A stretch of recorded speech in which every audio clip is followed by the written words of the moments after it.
C'est le début de votre journal de la mi-journée, chers abonnés de Aigle Magazine Télévision. Je vous dis bonjour et bienvenue, voici les sommaires. Conflits armés entre la République démocratique du Congo et les M23. Les ISA, à travers sa représentante à l'Organisation des Nations Unies, a plaidé pour la révision du mandat de la MONUSCO qui ne reflète plus la réalité sur terrain et a condamné également les avancées des forces armées rwandaises à l'est du pays. Et nous allons prendre également ces messages de DRC Manning qui organise le point de rencontre des acteurs du secteur minier en République démocratique du Congo et dans la région du Copelberg. C'est tout pour les sommaires. Encore une fois, bonjour et bienvenue. Comme annoncé au sommaire, conflits armés entre la République démocratique du Congo et les M23/AFC. Les ISA, à travers sa représentante à l'Organisation des Nations Unies, a plaidé pour la révision du mandat de la MONUSCO qui ne reflète plus la réalité sur terrain et a condamné également les avancées des forces rwandaises à l'est du pays. Suivez. Catastrophique, qui est celle des civils congolais et du personnel de l'ONU dans l'est de la RDC. Les États-Unis dénoncent les discours toujours plus antagonistes émanant de représentants du gouvernement rwandais et du M23 appuyé par le Rwanda, notamment des menaces visant les dirigeants de la MONUSCO et les fausses allégations disant que la MONUSCO appuie les FDLR. Ces déclarations sont inacceptables et irresponsables, en provenance de le Rwanda en particulier, qui est un grand contributeur au maintien de la paix. Les États-Unis condamnent vigoureusement les avancées du M23 et des forces de défense rwandaises dans le nord Kivu et dans le sud Kivu. Nous nous félicitons des efforts déployés par toutes les parties dans le cadre du processus CAE-SADC et notamment de l'engagement à parvenir à un cessez-le-feu permanent et sans condition. Cependant, signer des communiqués n'est qu'une première étape. Les appliquer est bien plus compliqué. Nous suivrons de près les actions des parties et sommes déterminés, le cas échéant, à prendre des mesures supplémentaires. Alors que le M23 commet des exactions à Goma, cette situation n'est pas tenable. Si la MONUSCO ne peut pas exécuter son mandat et protéger les civils dans les zones contrôlées par le M23, nous, membres du Conseil, devrions envisager toutes les options possibles, y compris une révision du mandat de la mission qui ne reflète plus l'environnement opérationnel. En dehors des zones contrôlées par le M23, la MONUSCO apporte une contribution tangible, sauve des vies, participe de la sécurité en RDC au travers de déploiements rapides et en protégeant les civils des groupes armés. Nous exhortons les forces de la RDC et le Rwanda à apaiser la situation, à aider la MONUSCO à protéger les civils, à contrer les attaques des groupes armés et contrer toute menace terroriste. Nous sommes conscients de la décision de la SADC de mettre un terme au mandat de la SAMI-RDC. Nous rendons hommage aux contingents qui ont perdu la vie sur l'autel de la stabilité dans le pays. Le M23 et les forces rwandaises doivent permettre le retrait sûr et ordonné de la SAMI-RDC et de son matériel. Alors que les processus de paix régionaux se poursuivent, nous soulignons la nécessité d'éviter les doublons dans les efforts déployés. Nous devons utiliser les avantages comparatifs des forums existants, des mécanismes en place, notamment ceux qu'appuie déjà la MONUSCO. Qui plus est, si les acteurs régionaux souhaitent confier un rôle à la MONUSCO à l'appui de ces processus, ils devraient faire en sorte que la MONUSCO puisse participer aux discussions. Enfin, 2 mois après que le M23 et les forces rwandaises aient pris Goma, et plus récemment Bukavu et Walikale, nous soulignons la nécessité de maintenir les pressions sur toutes les parties pour qu'elles travaillent de bonne foi en vue d'un règlement diplomatique au conflit dans l'est de la RDC. Nous devons renoncer à ce fantasme d'une solution militaire court-termiste et opter pour une paix durable au travers d'investissements régionaux et internationaux qui permettront à la région. Toujours dans la même province, dans le cadre de la lutte contre l'insécurité, le vice-premier ministre, ministre de l'Intérieur, Maître Chabani Loko, Jacquemin lance l'opération Ndobo dans la province du Lualaba qui sera accompagnée de la vulgarisation des tests légaux relatifs à la création, l'organisation et fonctionnement des comités provinciaux et locaux de sécurité. Suivez ces reportages. Le vice-premier ministre, ministre de l'Intérieur, Sécurité, Décentralisation et Affaires coutumières, Chabani Luko Biango Jacquemin, a reçu ce 25 mars en audience le caucus des députés du Lualaba. Ces leaders locaux sont venus soumettre au patron de la sécurité et de la territoriale quelques difficultés liées notamment à la sécurité auxquelles fait face la population de ce coin de la République démocratique du Congo, à savoir les tracasseries policières et militaires avec des barrières érigées sur la route nationale en passant par l'insécurité urbaine dans les agglomérations des sites miniers, sans oublier les conflits coutumiers dans les villages bénéficiant de la redevance minière et le sous-effectif des éléments de la police dans les zones de défense et d'intervention. Nous sommes satisfaits de la réponse du VPM et surtout avec ce que le ministère est en train d'entrevoir, une proposition de loi qui sera sous peu défendue au niveau de l'Assemblée nationale, qui va beaucoup plus parler sur la bonne gouvernance sécuritaire. Et avec cette proposition de loi, et ça va rencontrer la plupart de problèmes posés auprès du ministère de l'Intérieur. Ce moment de partage d'informations a permis au patron de la sécurité intérieure de rassurer ses représentants de la population du Lualaba du souci du gouvernement d'éradiquer l'insécurité sur toutes ses formes dans l'ensemble de la République à court, moyen et long terme. Chabani Luko Jacquemin a annoncé à court terme le lancement de l'opération Ndobo dans le Lualaba, à moyen terme la vulgarisation des textes légaux relatifs à la création, l'organisation et le fonctionnement des comités locaux de sécurité et à long terme la programmation du projet de loi sur la réforme de la police qui sera défendu à l'Assemblée nationale au cours de la session de mars. Ce projet de loi vise notamment le rajeunissement et la professionnalisation de la police nationale congolaise afin de répondre à la problématique du sous-effectif de la police. Poursuivons ce journal avec ses communiqués. Les DRC Mining organisent les points des rencontres des artères du secteur minier en République démocratique du Congo et dans la région du Copel Belt. Lutte contre la corruption, l'inspecteur général de finances et chef des services de l'IGF, Gilles Alinguete, est à Kolwezi dans la province d'Ilualaba pour sensibiliser la jeunesse contre les fléaux qui freinent le développement du pays. Je vous propose de suivre également cet élément.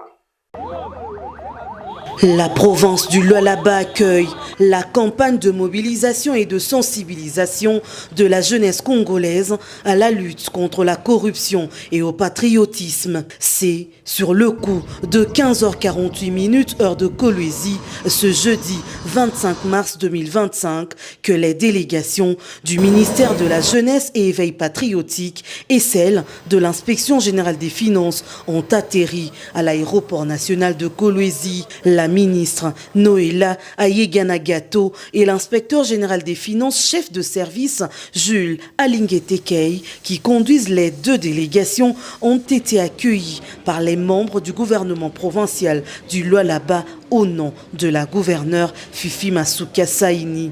Lancé le 3 mars dernier par la première ministre Judith Suminwa à Kinshasa sous le haut patronage de son Excellence Monsieur le Président de la République, chef de l'État Félix-Antoine Tshisekedi Tshilombo, cette campagne s'étendra dans toutes les provinces de la République démocratique du Congo, a dit le patron de l'IGF qui s'est fait accompagner de l'inspecteur général des finances, coordonnateur Herman Iyeleza. Pensons que cette campagne qui va se poursuivre sur l'ensemble de l'étendue de notre territoire a pour objet de mobiliser nos jeunes, de les faire comprendre les enjeux du développement, les enjeux de la lutte contre la corruption pour espérer demain avoir une jeunesse formée, dressée contre la corruption et engagée dans la bonne gouvernance. Il s'agit d'une recommandation des Nations Unies qui vient de placer l'année 2025 sous le thème de la mobilisation de la jeunesse dans la lutte contre la corruption. Et on pense qu'il faut travailler avec les jeunes, l'avenir de demain, de manière à avoir dans les jours à venir une nouvelle génération de gestionnaires. Kolwezi en ébullition. Les jeunes de tous les milieux sont mobilisés à prendre part à cette grande activité qui va se dérouler le samedi 29 mars 2025 au chapiteau de Kolwezi. Plus de 2000 jeunes, étudiants, élèves et les jeunes des milieux socio-professionnels attendent donc ce grand rendez-vous haut en couleur. Sur les grandes artères de Kolwezi, l'on peut remarquer des panneaux, banderoles et autres affiches annonçant ce grand événement. Consultation politique en vue d'un gouvernement d'union nationale, les regroupements politiques AVC et alliés de Didier Boudimbu appellent les Congolais à s'unir autour du président Tshisekedi pour faire face à l'agression rwandaise. Écoutez Maître Magloire Kassongo. Je suis Maître Magloire Kassongo, coordonnateur adjoint du regroupement politique Autre Vision du Congo et alliés. Nous sommes une délégation du regroupement politique Autre Vision du Congo et alliés, un regroupement qui chapeaute Maître Didier Boudimbu Tubonga, qui est notre autorité morale. Nous sommes venus répondre à l'appel du chef de l'État qui est matérialisé par les conseillers spéciaux en matière de sécurité sur l'annonce de la constitution d'un gouvernement de cohésion nationale. Vous savez très bien que notre pays passe des moments de guerre où nous sommes attaqués par les Rwandais qui continuent à agresser notre pays.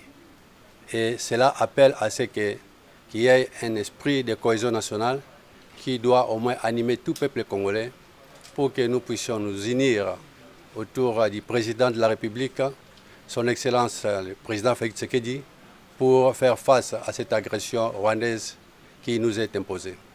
Et c'est dans ce cadre que nous avons échangé avec les conseillers spéciaux sur certaines dispositions à prendre, notamment sur la composition d'une équipe qui sera peut-être constituée dans les jours à venir, pouvant permettre à la République démocratique du Congo de faire face à toutes ces velléités expansionnistes de nos ennemis. Bon, je crois que d'autres détails sont réservés à l'autorité suprême qui en est les demandeurs. Ali Kassi, l'ancienne ville coquette de la République démocratique du Congo autrefois, la plus belle, avec ses quartiers résidentiels comme Zout, Panda, Industriel et Mission.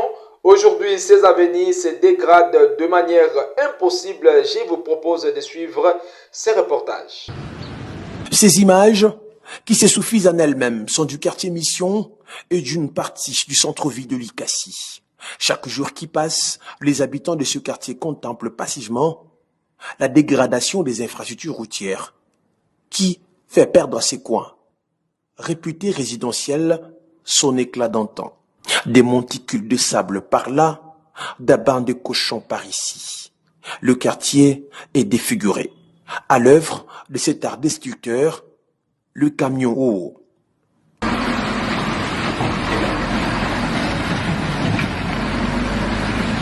Pourtant interdit des circulations en plein cœur du centre-ville. Au-delà de la poussière, la population de ce quartier fait face au vacarme incessant de camions, ainsi que la sécurité des enfants.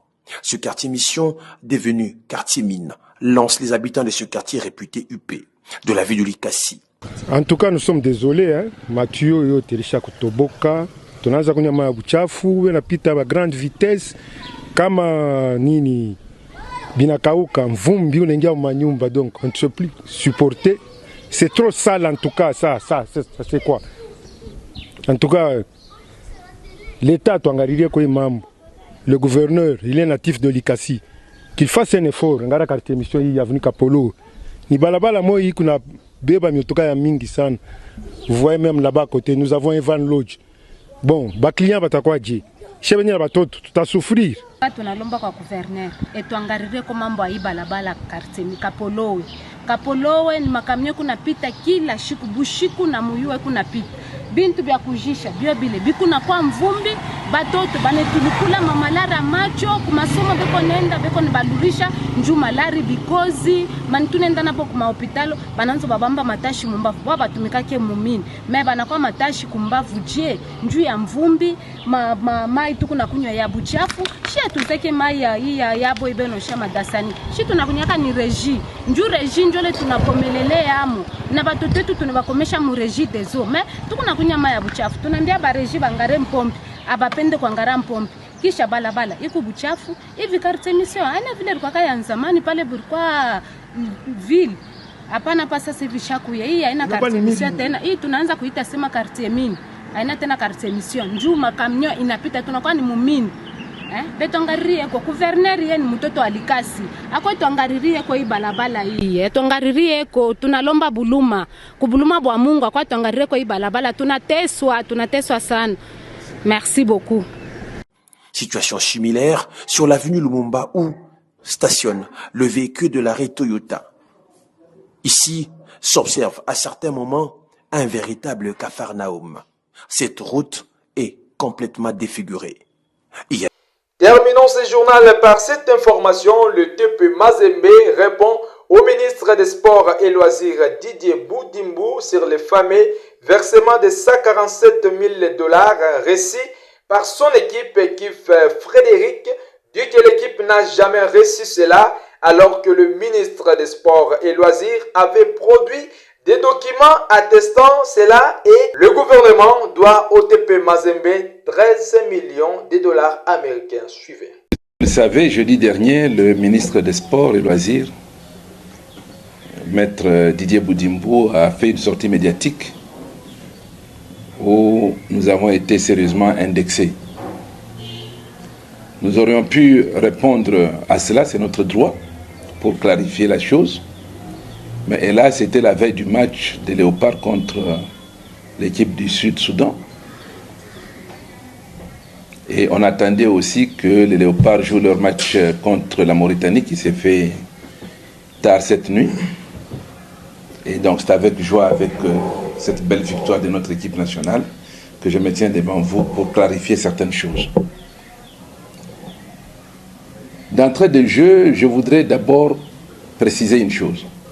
Je n'ai jamais dit que le ministre Boudimbo, le ministère du Sport, a détourné l'argent de Mazembe.